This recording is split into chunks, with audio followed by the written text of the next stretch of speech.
everyone. We are lucky to spend the month of July in Honduras at the sunny island of Roatan. Here, Vitalia is located.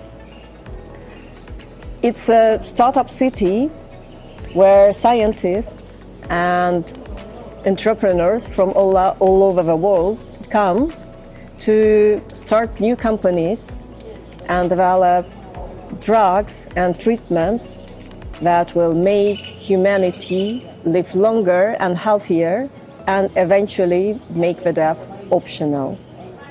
I would like to welcome here in this tropical studio founder of Vitalia and also founder of Infinita VC, Niklas Anzinger. Great to be here with you. Thank you for coming today. I firmly believe that every project starts for a reason. Usually there is a story behind that is connected to the founder. So what was the sequence of events that led to the idea and then to creation of Vitalia? Sure, so there's several steps along the way, right? And I'm gonna tell it from the end rather than the beginning. But one very strong initiation point was Suzalu, Vitalik Buterin's pop-up city in Montenegro. So you were there? Yeah, I was there. So it provided kind of a social experiment and a template that we thought would be applicable for what we're doing here.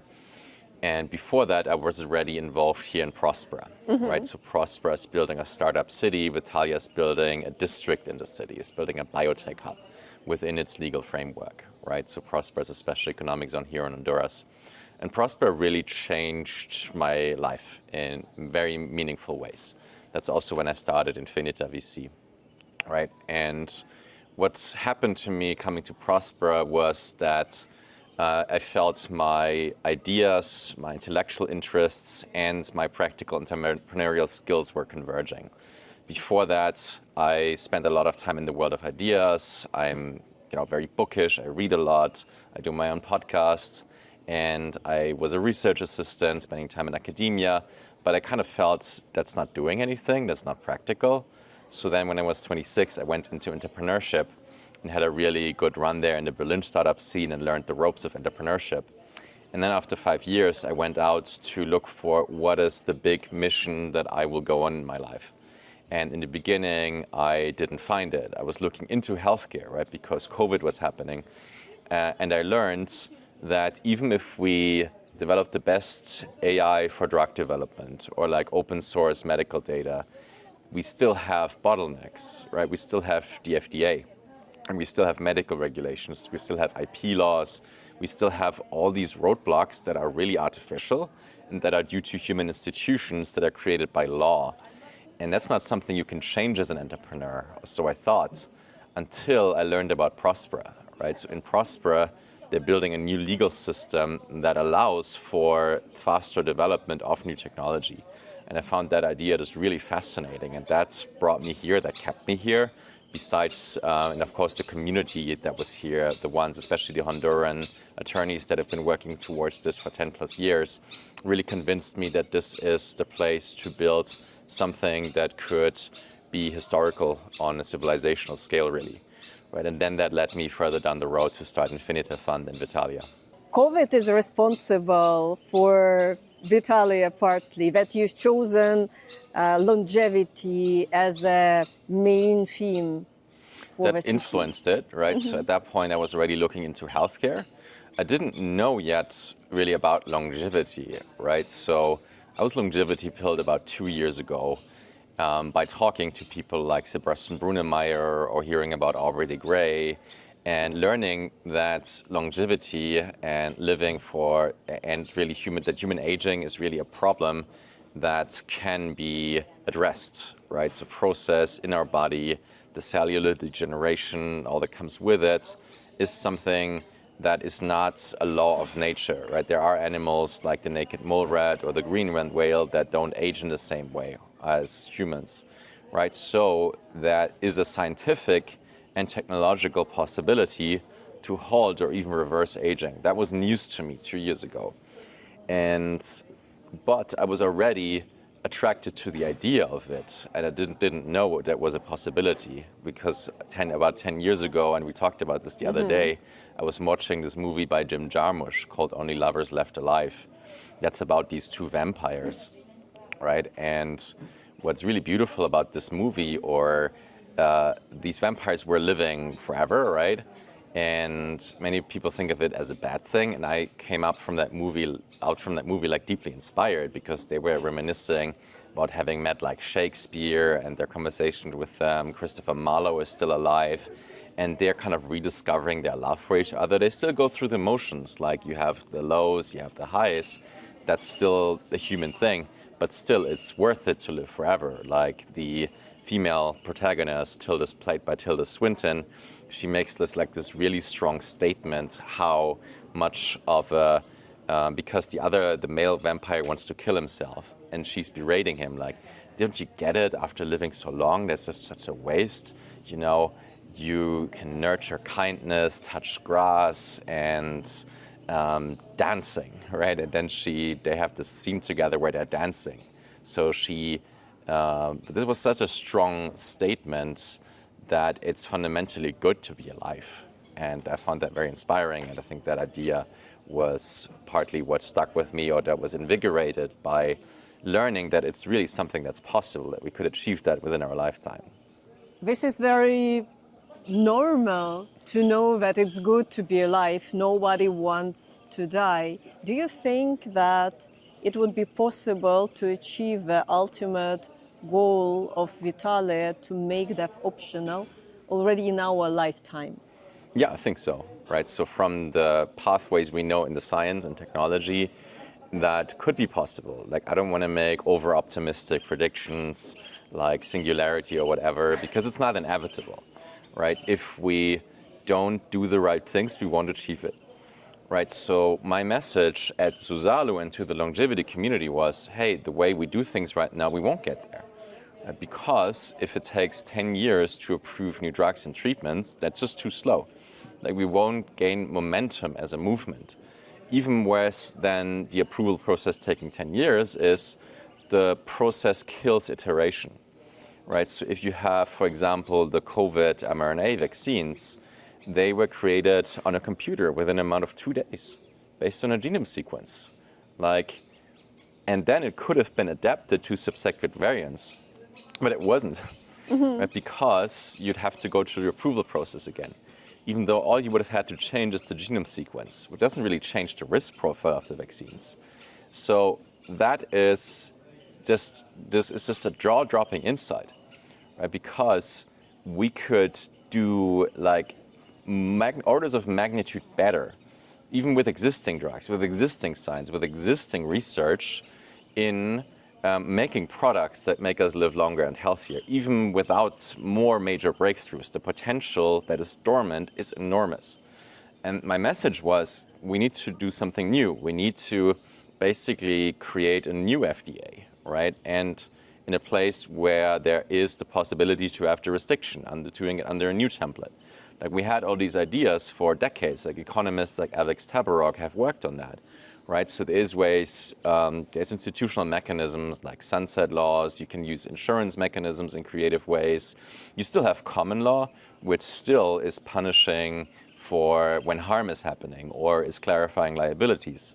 So there's all these ideas how we could create different institutions than the FDA to get to a point where we can iterate much faster and have a process that delivers these drugs and treatments also safely and effectively, but much faster to the market. And I think that's what really is missing. And I think if we don't get that right, it's far from guaranteed that we achieve it in our lifetime. You went to Susalu. Susalu was co-founded by Vitalik Buterin, so it was an experiment. When I was comparing Susalu and Vitalia, I would say that Vitalia is like a next version, next iteration, because Susalu was mostly like for people interested in blockchain, and it did not have this like overarching mission. Yeah, so it was mostly to explore what will happen if a group of like-minded people stay in one place together and invent something. And definitely it fulfilled its mission. And Vitalia is something different. So Zuzalu initially was a pop-up project, for 2 months, I think, 2 or 3 months, 2 months. So, and Vitalia is here to stay. Although there is a huge overlap in the audience, I can see it here that many people who get the idea of Vitalia, the acceleration of science, they're also crypto people, or at least familiar with blockchain. Why do you think this overlap exists? That was because there's already been work done in the space through the movement of decentralized science, for example, and through the works of organizations like Molecule and VitaDAO, which have really brought blockchain innovation into medicine. Right, so for example, they created this new product called IP NFTs. So you can store IP on NFTs and have like more liquid access to these markets to fund research and science. So that was a big influence. And in addition, many major crypto thought leaders were into longevity. Hal Finney, for example, right, was also into cryonics. Vitalik Buterin, Balaji Srinivasan, Brian Armstrong. So there is a kind of an alignment between the ethos of crypto and of longevity. And what they had in common is that they're futuristic, right? So the ones that got started in crypto back then, that was not what it was today. It was this far out there idea that people were gravitating to, not because there was money to be made in it, but because they were just fascinated by the technological possibilities that they saw. And I think it's similar in longevity, right? Longevity is not in its infancy, not in the beginning, but it's a very young industry that is waiting for its breakthrough. Right, so it has a lot of people that are into it for the vision and for seeing the technological possibilities. What it also has in common is it's kind of starting on the fringes, right? So crypto and cypherpunk were kind of on the fringes of the internet. And same in longevity. Longevity is not in the mainstream, right? So I think that creates some kind of alignment, and there's a lot of parallels. The other thing is also that the vision of Ethereum or of cryptocurrency in general goes into things like the tokenization of everything. Like, why do we build financial systems? It's to be able to do things better in the real world, right? So core part of Zuzalu was that they were inviting these frontier technologies, also like synthetic biology, longevity, network states and governance and startup cities, right? So because they want what they're building to enable this kind of innovation, not only to be like yield farming or like, a finance thing that people can make money on. That's not the vision of Ethereum or much of crypto. And I think longevity provides a really good use case for that, right? Because also longevity doesn't get a lot of mainstream science funding because the FDA does not consider aging a disease. So that's why there's a very strong overlap between crypto and longevity. Yeah, and I'm also constantly thinking about many crypto people and blockchain thought leaders. They constantly say that blockchain will change the world, but it looks like it's happening, but in a different way. It's not like directly the technology is changing, but it changes the mindset. Because this decentralized science, so it implanted in the minds of people the possibility of decentralization of scientific research. And Prospera, where Vitalia is located, is essentially a layer one. It's a platform like a blockchain protocol is Ethereum. So, and Vitalia is layer two. That is built on top of this platform that enables all the laws and regulations and polycentric law. He will be a short explainer what is polycentric law to make it simple. So yeah, it's really interesting and exciting to see how technology accelerates. So I would add to that, or the insight that really came from crypto and from Bitcoin really, is that all of a sudden people had an incentive to hear certain arguments, right? So people like Friedrich Hayek or Austrian economists or free market economists have argued for a long time that money should not be a monopoly by the state, right? That is a problem. But to understand that argument would require a lot of study. And there's not much you can get out of that with that study because you can't really change anything about it, right? So reform is futile and has never at any point succeeded. So only a couple of dozens of like academic chair economists could really benefit from spending a lot of time acquiring that knowledge. Now that's different with Bitcoin and with cryptocurrency. Now anyone who's getting into it, and now there is hundreds of millions into it, basically get a crash course or an introduction to these arguments, right? So this is why Bitcoin exists, decentralized money, right? So money outside the hands of the state. Why is this a good thing? And what is it and how is it done, right? So now hundreds of millions of people are having an incentive to correct their beliefs about the world. And I think there is kind of a deep truth encoded in Bitcoin. That Satoshi Nakamoto, the white paper, really has unleashed, and that's kind of what we're looking for with longevity as well, and where we need to get to, is that we make this an industry, that we show success, that we show this works, we can prove it, right? And there is places where people can take it, and we can show the patients, hey, I benefited from it, and they tell their friends, and then it becomes. And the space here, what we're doing and how we do it in Prospera and in Vitalia, the protocol for how we do it, then people are like listening. Okay, how did you do that, right? How can I get that? So you will serve as a blueprint for other maybe startup cities that will emerge. Yeah, that is the goal, right? So this is a space that starts in the fringes, right? So not many people know about this. It's a very futuristic idea to do a new startup city, right? But the goal is not to stay there. The goal is to be a blueprint, a protocol that can be applied elsewhere in the world, right? Because the world as a whole is too centralized, right? So nation states are basically local monopolies. That means that the customer service quality is decreasing while the costs are increasing, right? So that means you need competition. That's why startup cities exist. And we want to prove that it can work, right? And that it's something that can be done in other countries. And then we can go to places and say, hey, here's how we did it. You would just need to change legislation in ways X, Y, Z, and then you get the benefits from what we're doing here, like the economic development and jobs and technology and innovation, all of that.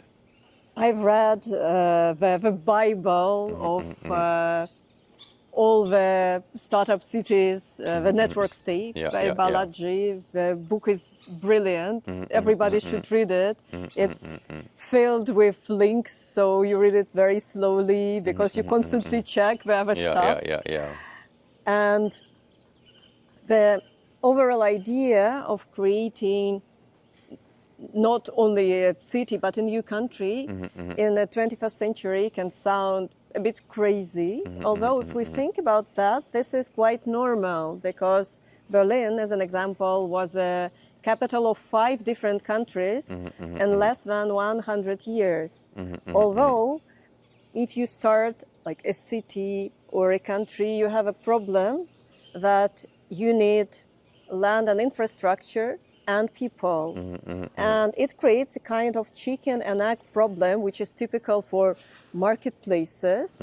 So you need to have time to build this infrastructure, to get land.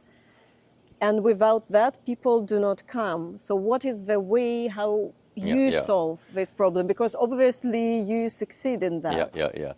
So one important caveat is that Prospera here is not a new country, right? And it doesn't aim to be, right? It's part of Honduras, and it's a subdivision of the Honduran constitution, and it is under Honduran criminal law and immigration law, for example. But besides that, has a lot of high legal autonomy.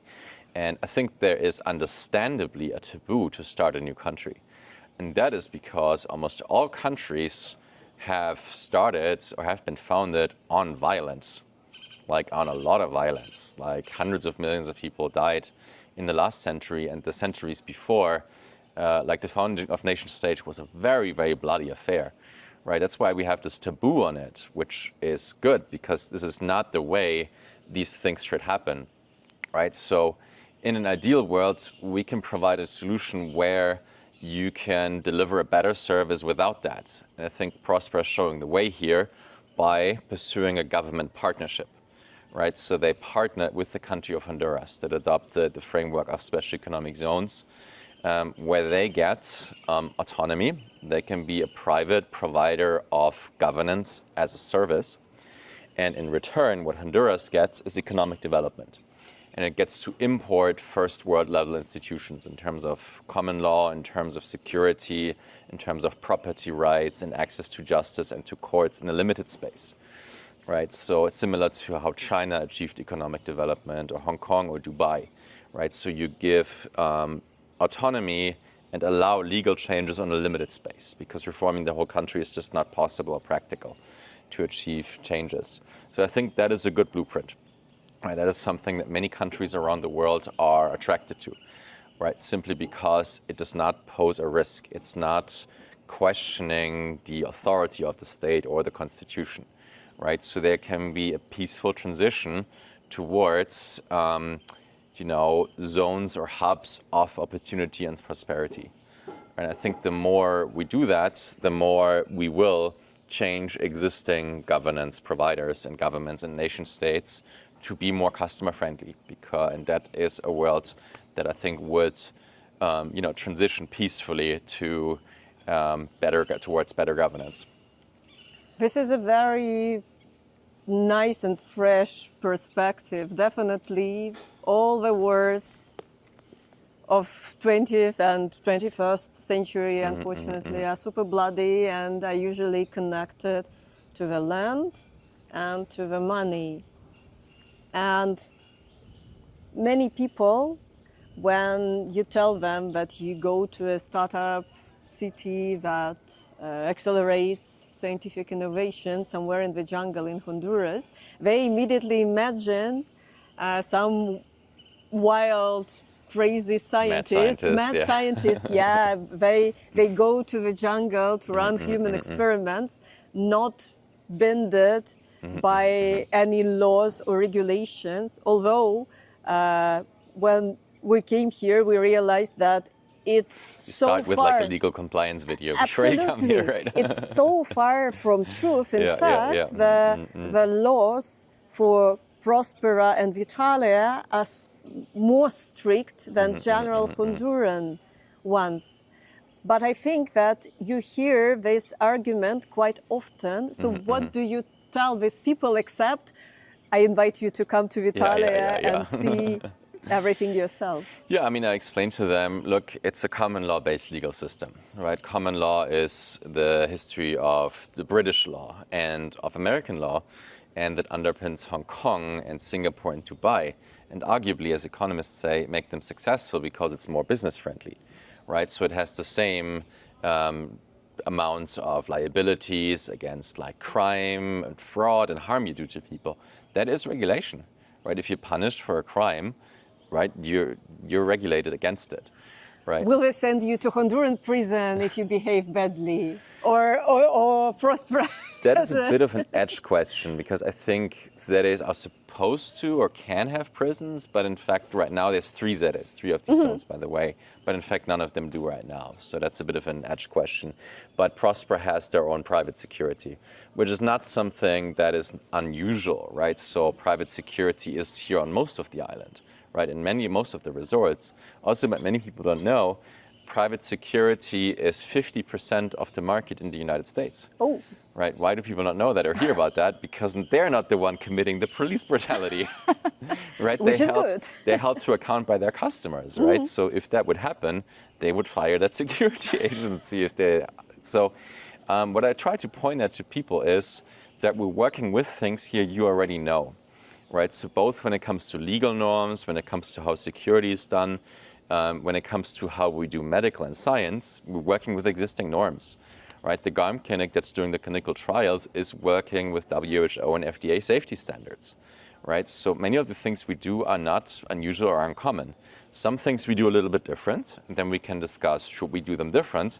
But we're very transparent about it, right? That's why I go on lots of podcasts and create a lot of content, and also point out or show them like my reasoning and my thinking, right? So for example, that efficacy trials should be unbundled, right? It shouldn't be one provider, the FDA doing it. And then we can debate that idea. But it is a space that's regulated, right? There is a reason why businesses are regulated or why they even want independent oversight. That's actually what Prospera found out here, right? They started with common law. You could argue that could be enough, but then the businesses came to them and asked, but I want to be regulated. Why? Because it provides them with stability, right? So they can go to other partners and say, this is how I do business. They can go to other jurisdictions, this is how I do it. And they know also from other providers what to expect. So regulation here can be seen as a product, right? And there is a bad version of the product, like many regulation as a whole is not bad. It's just there's bad regulation that is bad, and there can be good regulation. And the idea here in Prospera is to create a market for good regulation and the right incentives, right? So the idea is that your insurance provider does the risk assessment, right? So if you do a regulation that's super standard, that's done in loads of other places, you get cheap premiums and it's easy to get a regulation. If you do something that's like very new and out of the ordinary, then you probably get expensive premiums because the insurance has to do risk assessment. Or they say, no, I don't want to do that, right? Because, you know, if what you're doing or how you would do it would be risky, they would have to pay, right? And if you don't find an insurance provider in a regulated industry, here, you're not allowed to operate. So, Yeah, we have SaaS. Now we can have government as a service. And obviously, many people, they perceive government as something immutable, that was installed by somebody else and will stay here forever, although we all use health insurance, we go to a doctor, if we are lucky, we have a pension, so if we are unlucky, we need court, lawyers, law, and we pay for all of that with our taxes. Although the level of services provided to us by government are very often, even if in the most developed countries, are often very low and super slow. So it's inefficient. Yeah, I would make that controversial statement. Should we have like technology CEOs or leaders be running government or governance? Yes, right? Because like Elon Musk has created hundreds of billions and trillions in value, right? And why was he successful? Or any of these? You're not successful in technology if you don't deliver a good product to a customer at scale, right? So you have to get really good at understanding what they want and really make it so that they come to you instead of their competitor. Politicians don't have to do that because you can't go to anyone else. They have a monopoly, right? So they're not incentivized to lower bureaucracy or make it easier for you to get their services, right? So, you know, if like paying your taxes was a customer service-based business, I mean, imagine how it would look like. It would look like in Prospera, right? Paying your taxes is really easy. Where in other jurisdictions, all right, yeah, you have to pay like a tax consultant to pay us for the service we're supposed to give to you. Oh, and by the way, we have no contractual obligations to you, right? So, and that is what's creating the bad incentives in politics. So I think it's a good idea that we should see governance more from a lens of like technology, right? So that is the mental leap that I think we should take, right? So see it as something that's done by humans, right? These institutions have been created by humans. They can be improved by humans, right? So there is no area in the world where we don't need or want or should have a taboo on improvement, right? i.e. competition. Right? So we need to have a predisposition for free competition. So we all have the right to change our service providers. That is what empowers us as consumers and what leads to the wealth creation that was unprecedented in human history of the last 300 years. So let's apply it to government as well. Yeah, absolutely. I would say that many people who are subscribed by the right of birth to the countries holding the passports, they would be happy to choose the service provider, although it's very hard. It requires a lot of time and effort and reintegration and so on and so forth.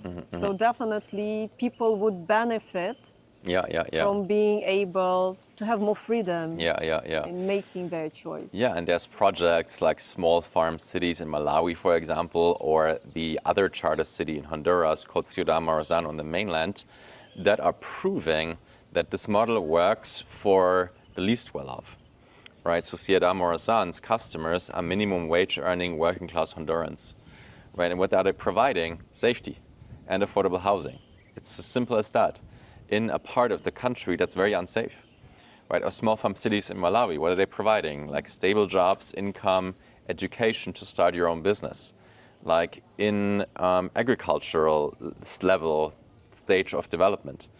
That is fantastic, and that is proving it can work at scale. It's not for just that it's just not in class for the rich, right? So, but I don't have anything against that too, to be honest, right? There should be places like Dubai or what Singapore is becoming. That is okay, right? Because that is also exerting strong pressure on existing jurisdictions. But the idea of startup cities provides a broad stack to solve the problems for all of humanity, including for the least well-off who have the most to gain from it. Currently, all this world of startup cities, like in a network state, it's all emerging, it's all blooming and exploding. And I think like every year, more cities are started and it's all very exciting. How do you see the relationships between different startup cities or maybe network states? Because currently it's a blue ocean. Everybody's exploring opportunities, the collaborations are formed easily, and practically there is no competition right now because the space is so new. So what will happen in the future? What will happen in the future? Hopefully a Cambrian explosion of new startup cities and network states and special jurisdictions, right? So we have like hundreds or even thousands of new projects like that. Right now there's a couple of dozen, right? So several people, including myself, have mapped this out a bit. There's projects in Africa, Latin America, and Asia, all over the place. And that's great. I think there was, that space existed for longer, but I think especially COVID accelerated it. Because I think it drove a lot of people like me to, question how things are done and looking for a way how it could be done differently. Also that coincided with the success of Prospera and the special economic zones in Honduras. And that later then coincided with Balaji's publication of the network state, the success of crypto, then Vitalik Buterin's Zuzalu. Right, so I think now we're really experiencing a perfect storm. Now, this year saw the explosion of new pop-up cities, right? Starting with Vitalia at the beginning of the year. Now there are several dozen new pop-up city projects, many of which have the explicit goal, similar to Vitalia, to establish permanent hubs, right? And create economic development in the place that they're in. So they're not just projects for like lifestyle nomads or things like that. So I want to see a space where there's hundreds of thousands of projects like that. Another day, I talked to Laura Minkini, who leads the Infinita DAO. So it's a DAO that funds and supports the research in the field of women's health and fertility. And we had a discussion about the approach to scientific innovation. So she comes from the business side. She has a background in marketing and fashion, and she's definitely a businesswoman. And obviously they also work in this regulated field, fertility. So your approach is that you cannot bring like 1 million people to Honduras, even if you develop a treatment. So if you want to bring your drugs to people, in US or Europe, you must do that under the regulations of these countries. Otherwise, even if you develop the treatment in a year, then it will take like 10 years to bring it to the market. So her point of view is a point of view of a businessman who collaborates with the system. Obviously, Vitalia does it differently, but how do you bring all these amazing innovations to people who cannot maybe come to Honduras for whatever reason? Yeah, I mean, I would first point out there's already 1.2 million visitors to Roatan each year, right? So there can be 1 million more, right? Certainly. And so I think there is tremendous space already here in this jurisdiction. There's nothing stopping you. You could bring, and Minicircle is already bringing hundreds of people to take the treatment, right? So you could already, right now, do a successful business that makes tens, maybe hundreds of millions in revenue here through medical tourism, right? Bringing people here is not a very unattractive proposition, right? I mean, it's a tropical paradise. I perfectly agree with that. So combine that with like a stay in Las Verandas and something like that. You know, it is something that you can do right now. Yeah, so you can already get started. And then the question is, how do you go elsewhere? Well, the world will change. There's several things you can do. Vitalia is going to develop more locations. Prospera is going to develop more locations. Other startup cities are going to develop more locations.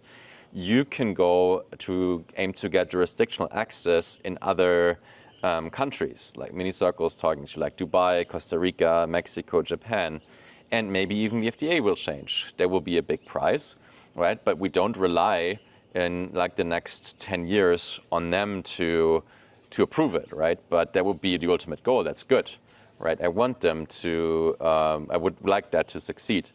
But again, compare that to the status quo or the alternative, right? So I think the path to get these drugs to large markets at scale is not proven yet, but the opportunity is there for you right now to succeed in your business, right? So, and I think it should be a very attractive proposition if you're an entrepreneur, right? Because you can build something fundamentally new and different and big here.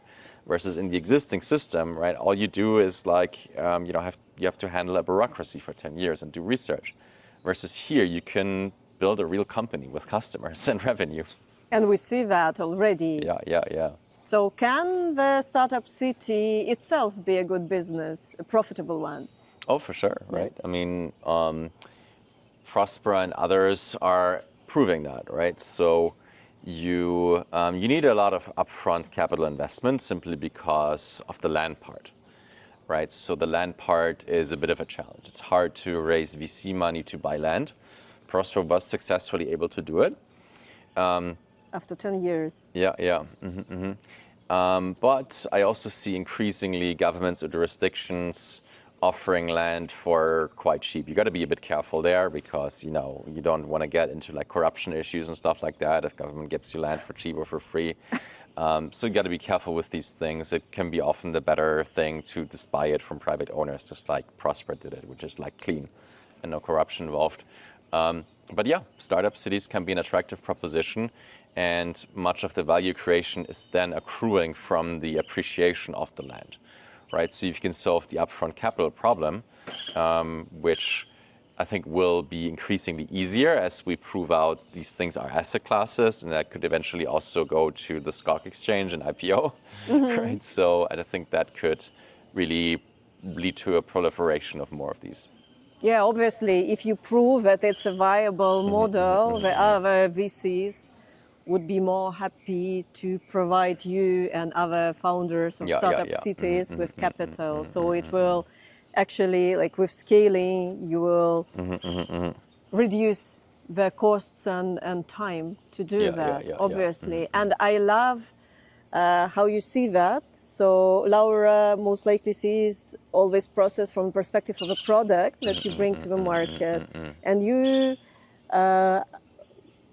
watch higher, on a startup city as a product. I'm making a bet on the status quo to change, right? And most of the world, including Laura, and 99 point something% of people say, oh, the status quo won't change, right? I'm taking my bet that the status quo will change, and we can be a driving force to make that change. Well, having a driving force to make it change definitely helps, because already now, as far as I know, many, like, not just thousands, millions of people are unhappy with how the things are run. I mean, the status quo has to change, right? I mean, the US is running out of money because of the healthcare costs, right? So that's eating into these changes will happen. 30% of people, they have zero saved for pension. So, and the world is getting older. So who will pay for all of that if we do not fix the system? So obviously the problem is there. And it's great that you now create this bullet train to catapult us in the future. So tell me, I'm sure that people who are watching that are already very inspired by our talk and by all the idyllic view.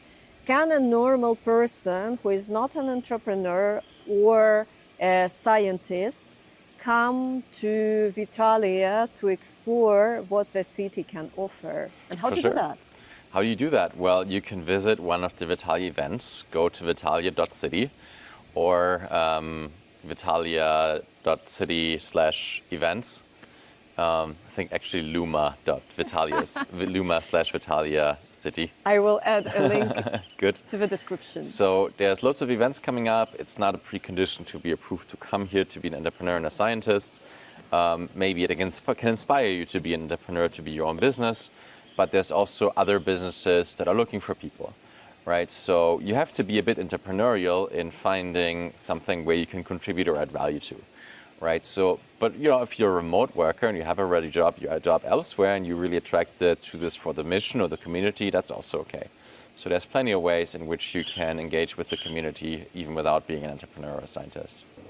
We, as part of a Marabou team, are lucky to participate in a summer acceleration program here in Vitalia, and I see that a lot of great minds with beautiful projects come to discover the opportunities that Vitalia brings and to accelerate the development. So can you explain a little bit how the program functions, so maybe founders that watch this video can also come?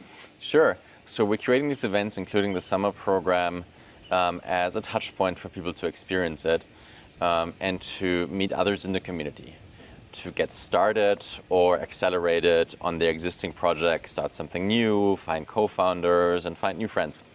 Right, so there's already a lot of that happening during the summer program. There's already lots of new ideas. We have some sessions and mentorship on startup development, including fundraising. We have an investor demo day at the end of the month. At the last demo day, we had 30 startups, which received about 2.5 million in funding from Vitalia, but collectively they raised probably tens of millions by now. So many of them are successful startups, and some of them were kickstarted or started during Vitalia, such as Biohacker DAO, for example, or Symbiont Labs. So there are projects that really are here also to stay long term. It doesn't have to be you. Maybe you find a good, maybe you like it here, so you want to stay and be part of the community.